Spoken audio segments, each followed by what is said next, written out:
Alright guys, as you can see, all the screws are out. All the screws are out.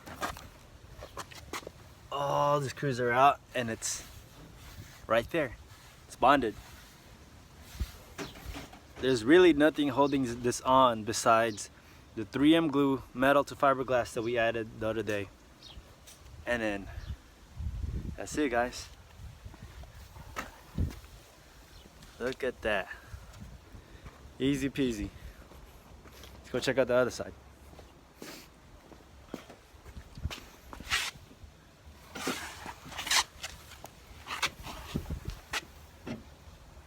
No more screws, except the last one. Hell yeah.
Fellas, we just added the first layer of fiberglass Bondo. Looks like shit right now, but like I said, it's the first layer. We're gonna sand it down, and then we're gonna add some more fiberglass Bondo, sand, do it all over again till it's flush, and then add maybe 2 layers of the other Bondo, which will smooth it out. But that's how it is right now.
Alright fellas, just like icing on the cake on the RX-7. My friend was deployed in Japan and he bought me these OEM RX-7 red emblem Epiphany version, and I've been wanting this for a longest, and I finally got it. So we're gonna put this in, we're gonna make this shit as the cherry on the top. Hell yeah.